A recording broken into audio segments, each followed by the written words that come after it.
अभी रिसेंटली कुछ ऐसे इंसिडेंट्स मेरे साथ भी हुए हैं और मैंने एक्सपीरियंस किए हैं और मेरे फ्रेंड्स के साथ भी कुछ इस तरह की सिचुएशंस चल रही हैं, तो मैंने कहा इस पे एक कंप्लीट वीडियो बननी चाहिए कि जब आप घर बना रहे होते हैं, अपना पर्सनल रहने वाला जो जिसमें आप रहना चाहते हैं, उसको बना रहे होते हैं, तो उस टाइम पर कुछ मिस्टेक्स कमिट कर देते हैं आप कि वो शॉर्ट टर्म में ख़ास तौर पे आपको प्रॉब्लम्स आपको मिल सकती हैं। सबसे पहले तो जब आप घर बना रहे होते हैं, तो उसके अंदर 2 चीज़ें इम्पोर्टेंट हैं। एक तो ये कि उसके अंदर जित लोग ज़्यादातर जब पाकिस्तान में घर बना रहे होते हैं, not even only in Pakistan, जब भी कोई घर बनाता है, तो अपना सब कुछ उस पे लगा देता है। यानी कि अपने सारे मैक्सिमम जितने भी रिसोर्सेज़ होते हैं पैसों के हिसाब से या इवन इमोशनल अटैचमेंट्स, वो सब के सब घर के साथ एसोसिएट हो जाती हैं। उसकी वजह से आपकी जो नेट वर्थ है, वो टाइड अप हो जाती है पूरी घर के साथ और आपकी जो इमोशंस हैं, वो भी कंप्लीटली आपके उस घर के साथ अटैच हो जाते हैं। आपने देखा होगा अगर वेस्टर्न यूट्यूबर्स को आप फॉलो करें तो वो यही कहते हैं कि इनफैक्ट किसी भी नॉर्मल फाइनेंस के यूट्यूबर को या फाइनेंस की बुक्स को आप फॉलो करें तो उसके अंदर यही बात आती है कि आपकी जो घर है उसके अंदर आपकी नेटवर्थ नहीं होनी चाहिए, ज़्यादा नेटवर्थ नहीं होनी चाहिए। मैं इस पे एक चार्ट भी आपको दिखाऊंगा इस वीडियो के मिडल में, जिसके अंदर आप देखेंगे कि किस तरह से यूएस के अंदर जो स्टेटिस्टिक्स हैं वो दिखाते हैं कि जो कम जो हाउस होल्ड जिनकी इनकम कम है, उनकी जो नेटवर्थ है वो टाइड अप होती है उनके उनके घरों से। इसके अलावा आपकी जो इमोशनल अटैचमेंट है वो भी नहीं होनी चाहिए घर के साथ, जो कि डेवलप इवेंचुअली हो जाती है। आज जो टॉपिक है और जो मकसद है ये बताने का वो इस तरह से है कि जब भी आप घर लें, जो अपने रहने के लिए घर लेना है तो अपने इमोशंस को साइड में रख दें, जो कि बहुत मुश्किल होता है इमोशंस को साइड में रखना, इसलिए रखें अपने इमोशन साइड में, लेकिन अपने बजट को अपने पास रखें। बजट को कभी भी एक ख़ास लेवल से ऊपर ना जाने दें। मैंने बहुत सारे लोगों को, इनफैक्ट मैंने खुद भी लोन लेके घर बनाया, लेकिन और ये बहुत सारी टाइम पर होता है, ज़ाहिर-सी बात है आप जब घर ले रहे होते हैं तो उसमें एट मैक्स जितना आप मैक्सिमम हो सकता है, उसको अच्छे से अच्छा बनाने की कोशिश करते हैं। लेकिन एक तो ये कि अपनी कैपेसिटी से ज़्यादा ऊपर ना जाएँ, ऊपर जाता है बंदा, लेकिन मैं कह रहा हूँ ज़्यादा ऊपर ना जाएँ, और उसके दोनों तरह से मैं बात करूँगा, चाहे वो आप पाकिस्तान में रह रहे हों, चाहे आप वेस्टर्न कंट्रीज़ के अंदर रह रहे हों, चाहे आप यूएई में रह रहे हों। आप उसके अंदर पाकिस्तान के अंदर रह रहे हैं तो ज़ाहिर-सी बात है आप कैश पे लेंगे, तो कैश के अंदर आप इस तरह से लोन लें, एट मैक्स 2-3 साल के अंदर एट मैक्स उसको ख़त्म कर दें। इसी तरह से अगर आप लेट्स से वेस्टर्न कंट्रीज़ के अंदर हैं, आप दुबई के अंदर हैं और आपको लोन लेकर या मॉर्गेज करके आपको करना है, तो वो मैं हमेशा कहता हूँ कि 10 साल से ऊपर की मॉर्गेज ना लें।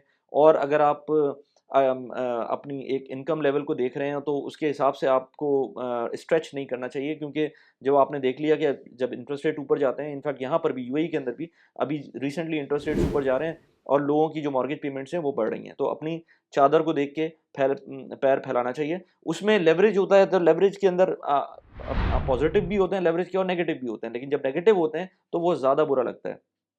पॉज़िटिव्स के अंदर तो ज़ाहिर-सी बात है, हमने पहले भी मैंने इस पे वीडियोज़ बनाई हैं कि किस तरह से लोग मल्टीपल घर बना लेते हैं वेस्ट में रहते हुए, क्योंकि वो लेवरेज के ऊपर मल्टीपल घर ले रहे होते हैं और उस टाइम पे उनका टाइम अच्छा चल रहा होता है। इस बात पे एक मुझे बुक याद आई, हाउस ऑफ डेट के नाम से एक बुक है, जो लोग जिस तरह से यूएस में, कनाडा में और वेस्टर्न कंट्रीज़ के अंदर किस तरह से लोग लोन लेते हैं और मॉर्गेज करते हैं और मल्टीपल घर बना रहे होते हैं, वो एक एक बुक है, आतिफ़ मियाँ ने शायद उसको लिखा था।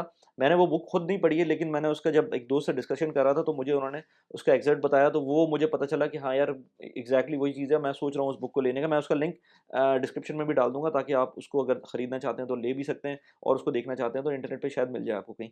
एनीवेज़, बात ये है कि again as I said before, कि जब भी आप घर लें, कैश का घर ले रहे हैं तो आप ज़्यादा उसके अंदर डेट के अंदर ना जाएँ। 2-3 साल के अंदर ट्राई करें कि वो अब वैसे मैं अगेन वही बात कर रहा हूँ कि मुश्किल होता है, लेकिन फिर भी इसको टारगेट रखें, क्योंकि वो अ, उसका रीज़न क्या है? उसका रीज़न ये है कि मैं ये नहीं कह रहा कि कर्ज़ आपको प्रॉब्लम करेगा, मैं ये कह रहा हूँ कि जब आप घर ले रहे होते हैं तो अपनी चादर से बहुत ज़्यादा पैर बाहर फैला लेते हैं, और जब इस घर को आपको लेट्स से किसी भी वजह से रीलोकेट होना पड़ता है, जो कि मैं आजकल खुद देख रहा हूँ, रीलोकेशन के टाइम पर आप उसको रेंट पे देना देना चाहेंगे या उसको किस तरह से उसको रखना चाहेंगे, वो एक अलग मसला हो जाता है, क्योंकि जब बंदा घर बना रहा होता है तो वो उसको अपने हिसाब से कस्टमाइज़ किया हुआ होता है और वो नहीं चाहता कि उसको रेंट पे दे। जब आप नहीं चाहेंगे कि रेंट आउट करें उसको, तो वो एक खाली घर रखा होगा, साल में शायद आप 1 दफ़ा जाएँ वहाँ, 2 दफ़ा जाएँ, मैं एक्सपर्ट के पॉइंट ऑफ व्यू से बात कर रहा हूँ। वो उस चीज़ के लिए यूज़ हो रहा होगा, एज़ सच कोई वैल्यू प्रोवाइड नहीं कर रहा होगा। उसको रेंट पे भी देंगे, उसका रेंट कम आएगा, आपको आपको दुःख भी होगा कि उसका इतना कम रेंट आ रहा है इतनी बड़ी प्रॉपर्टी का, क्योंकि प्रॉपर्टी का पाकिस्तान के अंदर रेंटल रिटर्न बहुत ज़्यादा नहीं होता। उसको आप बेच भी नहीं सकते। अच्छा, वो बेच क्यों नहीं सकते, या रेंट पे भी, इनफैक्ट रेंट पे भी नहीं दे सकते। उसको क्यों नहीं दे सकते? क्योंकि वो आपकी इमोशनल अटैचमेंट तो शायद कम हो, लेकिन घर की जो ख़वातीन होंगी, उनकी इमोशनल अटैचमेंट उस घर के साथ बहुत ज़्यादा होगी। मैंने ये खुद फ़ील किया है, मैंने ये खुद देखा है, चाहे वो आपकी मदर हों, चाहे वो आपकी वाइफ़ हों, ये दोनों जो आपके रिश्ते हैं, रिलेशंस हैं, वो कभी भी घर को रेंट आउट नहीं करने देंगे। तो वो घर जो आपने खरीद लिया ना, वो आपका नहीं रहा, वो आपकी घर की ख़वातीन का हो गया। तो इसलिए अपने दिमाग, जब आप खरीद रहे हो ना घर, तो अपने दिमाग के ऊपर मैं अभी भी ये बात करता हूँ ना, इनफैक्ट मेरे एक दोस्त अभी भी घर ले रहे थे और वो कह रहे थे कि यार हमें तो अपना घर अच्छे से अच्छा करना है। अब मैं ये बात कर रहा हूँ, मुझे पता है आधे से ज़्यादा लोगों को ये बात नहीं समझ में आएगी।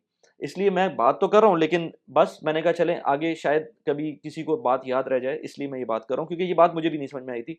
किसी ने मुझसे कहा नहीं था जब मैं अपना घर ले रहा था, लेकिन ये बात फिर भी नहीं समझ में आई थी। जब आप अपने घर की घर को, अपने जो जिस जिस घर में आप रह रहे हैं, उसको इमोशंस को हटाते हैं ना, तब वो एक आपका एसेट बनता है। अगर इमोशंस उसके साथ रहेंगे तो कभी भी वो आपका एसेट नहीं रहेगा।